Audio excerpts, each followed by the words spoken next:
Welcome back. డౌటే లేదు, AP financial capital వైజాగ్లో సైబర్ క్రైమ్ కంట్రోల్ తప్పింది. రోజు రోజుకి పెరుగుతున్న మోసాలతో దేశంలోనే అగ్రస్థానం సొంతం చేసుకుంటోంది. నేరగాళ్ల ఉచ్చులో చిక్కిన జనం జేబుకు భారీగా గండి పడుతోంది. ముంబై, కోల్కతా, హైదరాబాద్ లాంటి మెట్రోపాలిటన్ నగరాలతో సమానంగా సాగర తీరంలోనూ సైబర్ నేరాలు జరుగుతున్నాయి. ఒక్కసారి ఈ మోసగాళ్ల ఉచ్చులో చిక్కితే బయట పడేయడానికి ఆ బ్రహ్మదేవుడి వల్ల కూడా కాదు.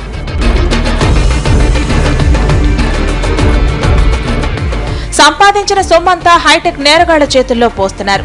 ఆఖరున అసలు విషయం తెలుసుకుని సైబర్ క్రైమ్ పోలీసుల చుట్టూ న్యాయం కోసం కాళ్లరిగేలా తిరుగుతున్నారు. తమ సొమ్ము తిరిగి చేతుకొస్తుందేమో అన్న ఆశ కొద్దీ కళ్ళు కాయలు కాచేలా ఎదురు చూస్తున్నారు. షాపు దీనిలోని ఖాళీ బాటిల్స్ అవన్నీ వ్యాపారం చేసుకుంటూ నెలకి 10,000 కూడా సంపాదించడం కష్టం. ఆ అబ్బాయి కూడా కోకోకోలా లాటరీ వచ్చిందంటే వెంటనే అబ్బాయికి మెయిల్ ఉంది, నెట్ ఉంది, వెంటనే వాళ్ళతో కాంటాక్ట్ చేశారు. మేము అక్కడి నుంచి లండన్ నుంచి డబ్బు పంపిస్తున్నాము, మా ఏజెంట్ వస్తారు, మీకు డైరెక్ట్గా రిజర్వ్ బ్యాంక్ ఆఫ్ ఇండియాకి ట్రాన్స్ఫర్ అవుతుంది, రిజర్వ్ బ్యాంక్ ఆఫ్ ఇండియా నుంచి మీకు అమౌంట్ వెంటనే వచ్చేస్తుందని వాళ్ళు ప్రాసెసింగ్ అనేసి, తర్వాత కన్వర్షన్ ఫారిన్ కరెన్సీ యూకే పౌండ్స్ని ఇండియన్ కరెన్సీ మారుస్తున్నాం, ఇదిగోండి రిజర్వ్ బ్యాంక్ ఆఫ్ ఇండియాకి వచ్చిందని చెప్తున్నారు. రిజర్వ్ బ్యాంక్ ఆఫ్ ఇండియా నుంచి మా ఏజెంట్ మాట్లాడతారని చెప్తున్నారు. అక్కడి నుంచి ఒక ఇండియన్ మాట్లాడతాడు, మాట్లాడిన తర్వాత ఇన్కమ్ ట్యాక్స్ అనేసి, ప్రాసెసింగ్ ఫీజు అనేసి, సిబిఐ సర్టిఫికేట్ అని రకరకాలుగా చెప్పి మోసం చేసి వాళ్ళ దగ్గర నుంచి లక్షల మోసపూరిత ఫోన్ కాల్స్, జాబ్ ఆఫర్స్ పేరిట ఫేక్ మెయిల్స్ వస్తే వాటిని అటెంప్ట్ చేయకపోవడమే ఉత్తమం. ఫలానా బ్యాంకు నుంచి మాట్లాడుతున్నాం, మీ అకౌంట్ త్వరలో బ్లాక్ అవుతుంది, మీ ట్రాన్సాక్షన్ ఎక్కువగా ఉన్నాయి, ఐటీతో ఇబ్బందులు వస్తాయి, ఇవన్నీ మేం సరిచేస్తామని ఫోన్ కాల్ వస్తే అది చస్కామే మస్కా అని గుర్తించాల్సిందే. ఈ story ATM number, CVV number వరకు వచ్చిందంటే మీ అకౌంట్లో అమౌంట్ హార్మ్ఫట్ అవటానికి మీకు మీరే సహకరిస్తున్నారని తెలుసుకోవాల్సిందే. మెయిల్ కి కింద వచ్చిన హెడర్ ఫైల్ చెక్ చేస్తే హెడర్ ఫైల్లోని పైన ఫెయిల్ డొమైన్ పాత్ వచ్చేసి ఫెయిల్ అని వచ్చింది. సో మొత్తం పైకి అంతా స్క్రాల్ చేసి కింద చూస్తే అక్కడ ఫేక్ ఈమెయిల్ ఐడి క్రియేట్ ఉంది. సంథింగ్ లైక్ eximo.cz అని ఉంది, emk.cz. అది క్లిక్ చేస్తే ఒక పేజ్ ఓపెన్ అయింది. అది ఆ పేజ్ వచ్చేసి టోటల్ ఫేక్ జాబ్స్ క్రియేట్ చేసే ఫేక్. అలా ఫోన్ కట్ అయిందో లేదో మీ రిజిస్టర్ ఫోన్ నెంబర్ కి చావు కబర్ ఒకటి చల్లగా వస్తుంది. మీ అకౌంట్ లో ఉండాల్సిన మొత్తం డబ్బు ఖాళీ అయ్యిందనేది దాని సారాంశం. దీంతో గొల్లు మరడం మీ వంత అవుతుంది. ఇలాంటి ఆన్లైన్ మోసగాళ్ల బారిన పట్టవాళ్లలో పెద్ద పెద్ద బ్యాంక్ అధికారులు కూడా ఉన్నట్టు సమాచారం. మీ అకౌంట్ అప్డేట్ అవ్వలేదు, ఇలా రకరకాల కారణాలు చెప్పి మీరు వెంటనే మీ డీటెయిల్స్ ఇవ్వాలి అని చెప్తారు. తర్వాత మేము మీకు కోడ్ పంపిస్తున్నామండి, 6 డిజిట్ల కోడ్ అని చెప్తారు. అది నిజమైన ప్రజలు నిజంగా బ్యాంక్ నుంచి మాట్లాడుతుండేమని అనుకుని వీళ్ళ తాలూకా బ్యాంక్ డీటెయిల్స్ కానీ, కార్డు డీటెయిల్స్ కానీ, కార్డు వెనకనున్న సివివి నెంబరు, పిన్ నెంబరు అవి చెప్తున్నారు. తర్వాత వాళ్ళు పంపించిన మెసేజ్ అంటే నిజంగా 6 డిజిట్ నెంబర్ చెప్పాలేమోనని వాళ్ళు ఇన్ఫామ్ చేస్తున్నారు. అది యాక్చువల్లీ వన్ టైం పాస్వర్డ్ అనే మెసేజ్ ఎప్పుడైతే మన కార్డు నుంచి మనం ఆన్లైన్లో ట్రాన్సాక్షన్ చేస్తామో ఈ ఓటీపీ నెంబర్ అనేది జనరేట్ అవుతుంది. వన్ టైం పాస్వర్డ్ అనేది అది ఎట్టి పరిస్థితులు ఎవరికి ఇవ్వకూడదు.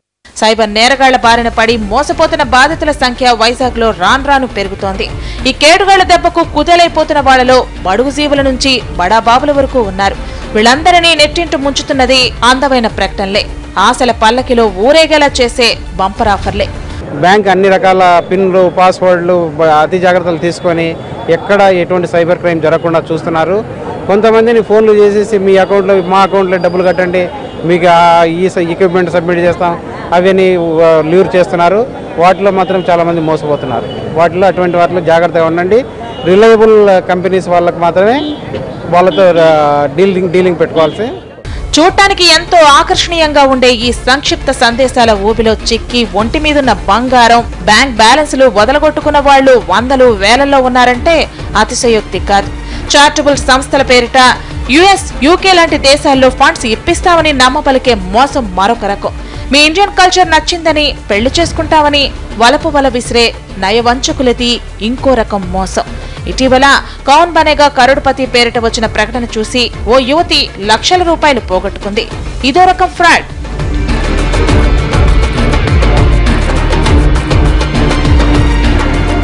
అపరిచితులు చేసే ఫోన్ కాల్స్ కి స్పందించవద్దు, వాళ్లతో ఎలాంటి సమాచారం పంచుకోవద్దని బ్యాంకులు చెవిలో ఇల్లు కట్టుకుని మరీ పోరుతున్నాయి. ఎస్ఎంఎస్లు, అలర్ట్ మెయిల్స్ ద్వారా హెచ్చరిస్తున్నాయి. అయినా సరే సైబర్ మాయగాళ్ల ఉచ్చులో చిక్కిన వాళ్లను కాపాడటం ఎవరి వల్ల కావడం లేదు. అవి ఎవరైనా అడిగారంటే అవి మోసపోతున్నారనే, ఎవరో మోసగాళ్ళు మనల్ని మనం ట్రాప్ చేస్తున్నట్టే. కాబట్టి జాగ్రత్తగా ఉండి ఎవరికి ఎటువంటి ఇన్ఫర్మేషన్ లీక్ చేయకుండా, ఏదన్నా డౌట్ ఉంటే రెస్పెక్టివ్ బ్యాంక్స్ దగ్గరికి వెళ్ళేసి వాళ్ళని అడిగి వాళ్ళ గురించి అటువంటి ఏదైనా ప్రాబ్లమ్స్ ఉంటే వాళ్ళ దగ్గర తెలుసుకోవాలి. కానీ బయట వాళ్ళకి ఎవరికి ఇన్ఫర్మేషన్ ఇవ్వద్దు. ఇవన్నీ ఒకెత్తైతే లాటరీల పేరిట బురిడి కొట్టించే నైజీరియన్ మాయలు మరొక ఎత్తు. అంతర్జాలంలో అంతర్జాతీయ ప్రజలందరితోనూ పరిచయాలు, క్రియేటివిటీలో కాస్త ఆశా దోశ అప్పడం వడ మిక్స్ చేస్తే చాలు, జనం గొర్రెల్లా నమ్మేస్తారు. మరీ ముఖ్యంగా ఇండియన్లు ఆఫర్ అంటే చాలు ఎగిరి పడతారని ఫిక్స్ అయిపోయారు. మీకు చార్లెట్ లాటరీ తగిలింది, 25,000 కట్టి మా కోడ్ నెంబర్తో షోరూం వెళ్ళండి అంటారు. అయినా మనకు తెలియకుండా మనకి లాటరీ ఎలా తగులుతుంది? ఒకవేళ అదే నిజమైతే ఆ లాటరీ ఏదో వాళ్లే తీసుకుంటారు. మన దాకా రానిస్తారా? ఎవరో ఏదో అన్నారు కదా అని మోసపోతున్నారు. 25,000కి 5 లక్షల రూపాయల కారుస్తుందని కమిట్ అయిపోతున్నారు. ఈ ధోరణే కొంప ముంచుతోంది. ఫ్రాడ్స్ లో 2 రకాలండి. నైజీరియన్ ఫ్రాడ్స్ అంటే లాటరీ వచ్చింది, Coca Cola lottery, BBC lottery, Chevrolet, car lottery అనేసి ఇతర దేశాల నుంచి కాంటాక్ట్ చేసి మెసేజ్ పంపిస్తారు. నిజంగా వచ్చిందేమో అనేసి చాలామంది భ్రమపడుతుంటారు. అలాగే జాబ్స్ అనేసి కొంతమంది క్విక్కర్లోని మీ డేటా అప్డేట్ చేయండి, మీకు టీసీఎస్లోని వేరే దగ్గర జాబ్స్ ఇస్తున్నామని అంటున్నారు. వీళ్ళు అన్ఎంప్లాయిడ్ యూత్ కంగారులోని ఆశతోటి నిజంగా జాబ్స్ వస్తాయని అనేసి వాళ్ళ డీటెయిల్స్ అన్ని ఇస్తున్నారు, వాళ్ళు చెప్పిన అకౌంట్కి డబ్బులు వేస్తున్నారు. విశాఖలో ఆన్లైన్ మోసాలను కట్టడి చేసేందుకు 2010లో సైబర్ క్రైమ్ సెల్ ప్రారంభించారు. అదే ఏడాది 36 కేసులు నమోదయ్యాయి. ప్రతి సంవత్సరం ఈ కేసుల సంఖ్య పెరుగుతూనే ఉంది తప్ప తగ్గడం లేదు. 2011లో 105, 2012లో 154, 2013లో 148, 2014లో 197 కేసులు రిజిస్టర్ అయ్యాయి. ఈ ఏడాది ఇప్పటికే 90 కేసులు నమోదయ్యాయి. సైబర్ క్రైమ్ పరిధిలో వివిధ దశల్లో ఉన్న కేసులు సుమారు 400 వరకు ఉన్నాయి. విషింగ్ అండ్ ఫిషింగ్ కేసులే వీటిలో ఎక్కువగా ఉన్నాయని అంటున్నారు పోలీసులు. మరీ ముఖ్యంగా సైబర్ నేరాల్లో నైజీరియన్ ముఠాల హస్తం ఉన్నట్టు గుర్తించారు. ఫేక్ మెయిల్స్ తో బురిడి కొట్టించే వేళ్లపై ప్రత్యేక నిఘా పెట్టారు. బేసిక్గా ఉద్యోగం రావడానికి ఏంటి, అక్కడ ఆ సంస్థ ఉందా, సంస్థ లేదా, సంస్థతో కాంటాక్ట్ చేయడం, మనకి వీసా ఎలాగిస్తారు, అసలు ప్రాసెసింగ్ అనేది జరుగుతుందా, అసలు నిజంగా వాళ్ళు చేసిన కాంటాక్ట్ చేసిన వెబ్సైట్ కానీ ఆ పంపించిన వ్యక్తి మీడియేటర్ కరెక్టా కాదా, జెన్యూనా కాదా అనేది క్రాస్ చెక్ చేసుకోవట్లేదు. సైబర్ క్రైమ్ చేయడం ఎలాగో నేర్పించే సంస్థలు తయారయ్యాయని అంటున్నారు. వీళ్ల వల్ల చిక్కి ఏదైనా సమాచారం లీక్ చేశామంటే ఇక అంతే సంగతులు. ఒకప్పుడు బెంగళూరు, హైదరాబాద్ నగరాలకే పరిమితమైన ఈ సైబర్ క్రైమ్ కల్చర్ ఇప్పుడు వైజాగ్ ను కూడా కమ్మేస్తోంది. కాబట్టి బీ అలర్ట్ అంటున్నారు నిపుణులు.